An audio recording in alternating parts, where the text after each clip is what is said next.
बताऊं से पहले मैं आप सब मीडिया के साथियों का, मेरे भाइयों का बहुत दिल से शुक्रगुजार हूं कि इस पर्व का जो कल मनाने जा रहे हैं पूरे देश में और दुनिया में और सिरसा के जो मेरे सभी मीडिया के पत्रकार भाई बंधु साथी हैं, जितने सब ने इतना सहयोग, इतना दिल से घर घर जाके इतनी वीडियोज़ इतने सब बनाए हैं सभी ने, तो मैं आपका दिल से सभी का बहुत बहुत आभार व्यक्त करता हूं कि भगवान राम के इस कार्य में सब ने मिलजुल कर काम किया है, सब साथियों ने। जी रामलला विराजमान हो रहे हैं जी कल, बिल्कुल। रूप में आप देखते हैं और सिरसा के कार्यक्रम को लेकर बड़ी रूप में देखो, तैयार की गई। ये सब श्रद्धा की बात है। वैसे तो पूरे देश में और पूरी, मुझे तो लग रहा है कि दुनिया में ही कल के दिन का इंतज़ार था और वर्षों से जो तपस्या, जो इंतज़ार पूरा हुआ है, तो बहुत खुशी का माहौल है पूरे देश में और खुशियां मनाई जा रही है। पर दीप दिवाली जो अयोध्या में मनाई जाएगी, उसके बाद जो घर घर में दीप जलेंगे तो वो आपका सिरसा होगा, इस बात में कोई संदेह नहीं है, क्योंकि सिरसा के घर घर में दीप पहुँचे हैं और जहाँ दीप और सब कुछ दीप और साथ में सब सामान पहुँचा है, तो मुझे लग रहा है कि घर घर दीप जलेंगे तो वो सिरसा ही होगा अयोध्या के बाद में जहाँ ऐसी दीप दिवाली मनेगी। तो ये बहुत खुशी की बात है कि भगवान राम के आगमन पर सब लोग अपने घर में दीपक जलाएंगे और खुशियाँ मनाएंगे, और जहाँ पे कृपा राम की होई वहाँ पे कृपा करे सब कोई, तो भगवान राम की कृपा सब पर बरसे, यही मेरी कामना है। तो पूर्व संध्या कुटिया में किस तरीके के इंतजाम किए गए हैं? भव्य शुभ है। देखो, वो कुटिया से पहले जो शोभा यात्रा है वो महाराजा अग्रसेन स्कूल से भगवान रामलला की आरती 12 बजे के आसपास शुरू होगी, जो 12:30 बजे तक, पौने 1 बजे तक ख़त्म हो जाएगी। और आरती के समापन के बाद ही वहाँ भी स्क्रीनें लगाई गई हैं, क्योंकि लोग वहाँ इकट्ठा होंगे, तो जो लोग एकत्रित होंगे वो वहाँ देखेंगे रामलला की पहली आरती अयोध्या से लाइव सीधी, और उसके बाद में सभी महाराजा अग्रसेन स्कूल से सभी झांकियाँ, सभी समाज के लोग, सभी वर्ग के लोग झूमते नाचते गाते शहरों से होते हुए, शहर के बाज़ारों से और कुटिया पहुँचेंगे, और वहाँ भव्य श्री राम की जो 31 फुट की जो एक मूर्ति रूप बनाया गया है उसका अनावरण होगा, और बहुत ही सुंदर दृश्य के सभी साक्षी बनेंगे सिरसा वाले। और मेरी सभी शहरवासियों से प्रार्थना है कि एक दिन भगवान राम के नाम, और आप सभी इस में भगवान के कार्य में सभी पहुँचें और सब दिल से और झूमते नाचते गाते इस शोभा यात्रा में शोभा बढ़ाएं। सभी को पूरे देश के करोड़ों लोगों की आस्था भगवान राम पे है, लेकिन कुछ विरोधी पार्टियां हैं, भले ही वो सेंटर की हो, इसको कह रहे हैं कि बीजेपी का प्रोग्राम है, आरएसएस का प्रोग्राम है। इस तरह ऐसा कुछ नहीं, अपनी अपनी सोच है हर इंसान की, क्योंकि मैंने पहले ही बोला था कि भगवान राम की कृपा तो सब पर ही है, और अपने घर में अंदर वो भी मानते हैं, और बाहर किसी मजबूरी के कारण चाहे कोई बोलता होगा, कोई पहले कोई बाद में, सब जाएंगे, और जो नहीं जाएंगे वो बात अलग है, वो उनकी सोच है। तो मैंने बोला था कि वो पत्थर भी तिर जाते हैं जिन पे लिखा श्री राम, ठीक है, जिनके मुख में राम नहीं, वो तो पत्थर से भी गए गुजरे हैं, कि वो जिनके इस दुनिया में, इस संसार में अगर भगवान राम के नाम से, अयोध्या के नाम से जो लोग मुंह फेरते हैं, तो फिर उनके पास क्या है? उनके पास कुछ भी नहीं है। वो सिर्फ एक राजनीति, कभी भी देखो, राजनीति बिना धर्म के नहीं, धर्म को साथ लेके राजनीति हम कर सकते हैं, बिना धर्म की राजनीति नहीं हो सकती, क्योंकि राजनीति में धर्म जरूरी है, और धर्म से ही सब कुछ है, सेवा से ही सब कुछ है, क्योंकि अपनी तो राजनीति ही सेवा है और धर्म है। इससे विरुद्ध होकर हम राजनीति नहीं कर सकते और ना ही सेवा कर सकते।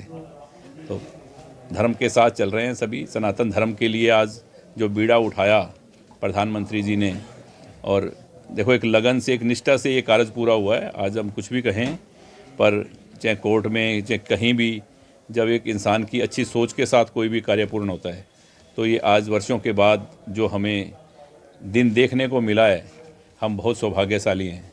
भगवान राम जब आए होंगे कभी, तो जब तो हम नहीं थे, पर आज उसके मंदिर में, उनके मंदिर, भव्य मंदिर में टेंट से निकल कर आने की जो खुशी है, जो भव्य मंदिर में जा रहे हैं निकल कर, वो हम देख रहे हैं, उसका साक्षी बन रहे हैं हम बहुत भाग्यशाली हैं, बहुत सौभाग्यशाली हैं।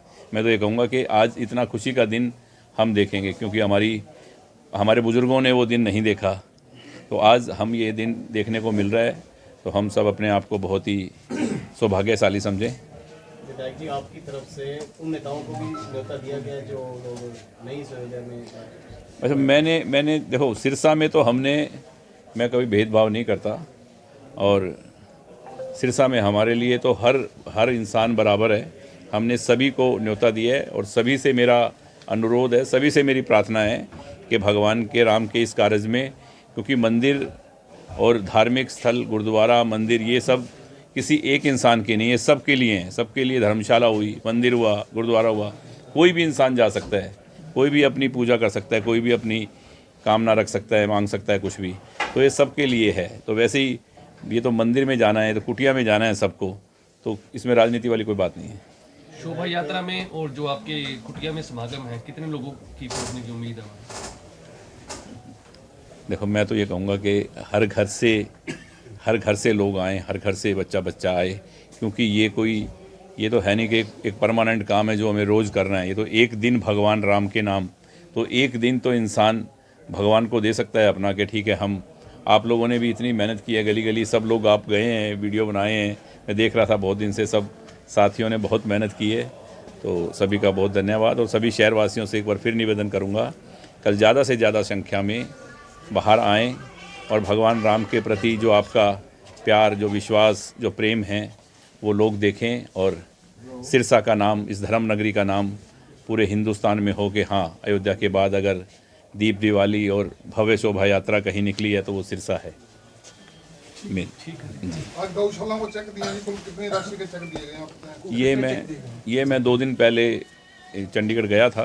कुछ सिरसा के जो अपने काम अधूरे पड़े हैं, नहरों के, शहर के, उनके बारे में मुख्यमंत्री जी से बात करने, तो उन्होंने मुझे कहा कि नए साल पे मैंने ये कुछ चेक बनाए हैं सिरसा के गौशालाओं के और एलनाबाद के। तो उन्होंने मुझे करीब 18 चेक तो दिए सिरसा की गौशालाओं के, और 37 चेक्स हैं एलनाबाद की गौशालाओं के, तो वो मुझे दिए। तो गोविंद 37 चेक जो गौशाला के हैं एलनाबाद के, वो तो परसों कोई जगह उन्होंने फ़िक्स की है, कागदाना वहाँ जाके देंगे सभी गौशालाओं को।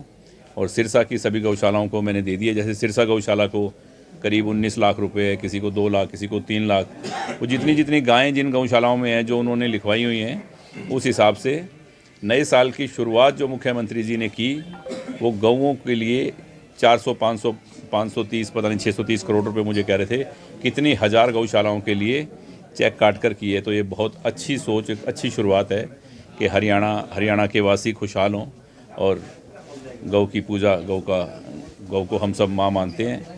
तो मैं तो बहुत खुश हुआ, मैंने कहा जी आपने बहुत अच्छी शुरुआत की है।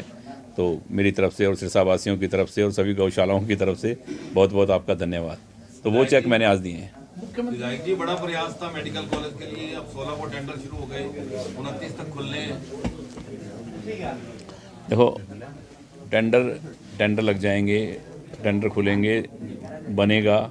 नाम आपके सामने मुख्यमंत्री जी ने डिसाइड कर दिया कि बाबा सरसाईनाथ जी के नाम से मेडिकल कॉलेज बनेगा, और बाबा सरसाईनाथ की नगरी में ये बहुत ही बड़ा मेडिकल कॉलेज बनने जा रहा है। और मैं तो ये कहूँगा कि अभी उन्होंने 23 तारीख की एक रैली रखने का प्रोग्राम बनाया था मुख्यमंत्री जी ने, पर ये आज के इस भव्य प्रोग्राम के बाद उन्होंने डिसाइड किया कि एक दिन बाद इतना बड़ा प्रोग्राम और आगे फिर 26 जनवरी का प्रोग्राम है तो नहीं हो सकता, तो वो उसको कैंसिल किया है। तो वो 24 को फतेहाबाद, हाँ, कल तो फतेहाबाद आएंगे, परसों तो यहाँ का 23 का कैंसिल किया है। तो जब भी अगर यहाँ का जैसे कोई प्रोग्राम होगा तो उसमें हम कोशिश करेंगे कि उसका नींव पत्थर रखवाया जाए और उसकी शुरुआत हो फटाफट। उनका खुद का मन है कि जल्द से जल्द ये काम हो जो मैंने बोले हैं। अशोक तंवर ने बीजेपी ज्वाइन किया था। अच्छा, अच्छी बात है। तो ये तो तंवर साहब की सोच है, मैं इसमें कुछ नहीं कर सकता भाई, ये तो उनकी सोच है। वो पहले उन्होंने कोई और पार्टी ज्वाइन की, फिर और की, फिर आज बीजेपी की। अच्छी बात है, उनकी सोच है। उसके बारे में मैं कैसे उनको मना करूँ भाई, करो या ना करो। आपके मित्र रहे हैं तंवर साहब? नहीं, तंवर साहब मित्र हैं, आज भी रहे क्या है। सिरसा से अगर चुनाव लड़ते हैं तो आपकी तरफ से उनके? देखो, अपनी पार्टी हरियाणा लोकहित पार्टी है, HLP, जिसकी सपोर्ट है भारतीय जनता पार्टी को। क्योंकि हम जब सपोर्ट देते हैं 5 साल के लिए, अब 5 साल तक पीछे हटते नहीं हैं। जिसको भी दिए 5 साल सपोर्ट, पूरे 5 साल उसके साथ रहे हैं। पूरे 5 साल भारतीय जनता पार्टी के साथ है हरियाणा लोकहित पार्टी। क्योंकि हमारा तो एक ही बात है कि लोक हित में काम करेंगे, जन जन का सम्मान करेंगे। अपना तो एक ही नारा है अगले कि 5 सबका सम्मान, लोक हित में काम। अगले 5 साल गोपाल कांडा का समर्थन किसको मिलेगा? ये आप लोगों ने डिसाइड करना है कि मैं चाहता हूँ मेरे शहर के काम, मुझे कुछ नहीं चाहिए। आप लोगों का आशीर्वाद, बाबा का आशीर्वाद, भोलेनाथ की इतनी कृपा है कि मुझे सिर्फ अपने शहर से और आप लोगों से प्यार है, क्योंकि आपका इतना आशीर्वाद मेरे ऊपर है।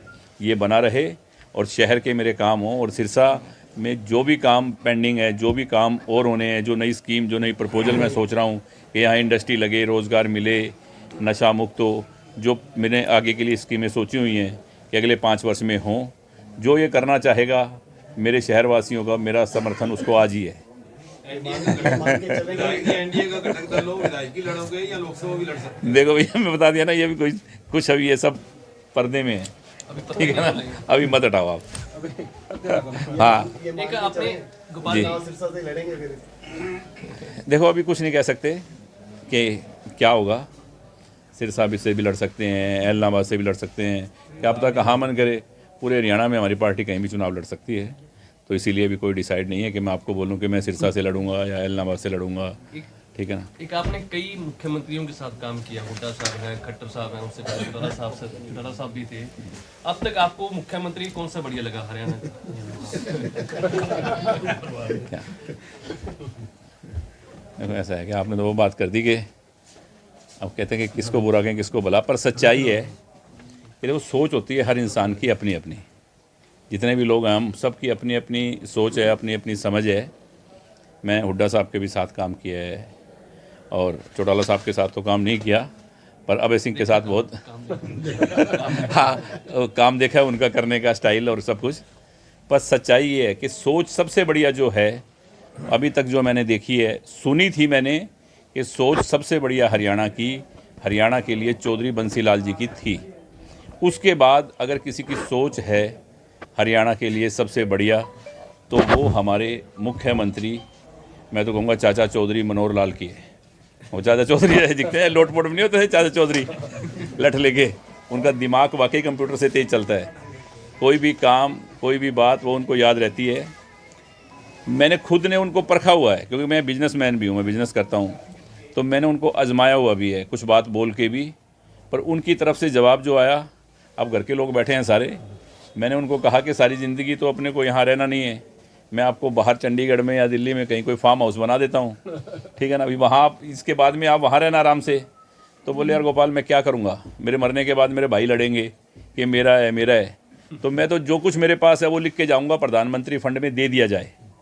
और मैंने उनको खाना खाते हुए देखा है, इतना सिंपल कि एक मेरे ख्याल झोंपड़े में भी इंसान वो चीज़ खाता होगा। मतलब ऐसी सोच का मुख्यमंत्री जिसको अपने लिए कुछ नहीं चाहिए, वो मैंने मेरी ख्याल सुना जरूर है बंसीलाल जी के लिए कि वो सिर्फ हरियाणा के लिए जीते थे, पर अब देखा है इनको। क्योंकि बाकी वही भाई ने पूछ लिया तो मैंने बता दिया, क्योंकि मैं सही बात बोलता हूँ, मुझसे झूठ वूठ बोली नहीं जाती। सिर्फ और सिर्फ लोक भलाई के लिए, लोगों के काम के लिए जो मुख्यमंत्री जीता है तो वो मनोहर लाल। इसीलिए अपनी सपोर्ट उनको है, पर 5 साल का प्रोमिस है, 5 साल ही है, उसके बाद डिसाइड करेंगे बाद में। जी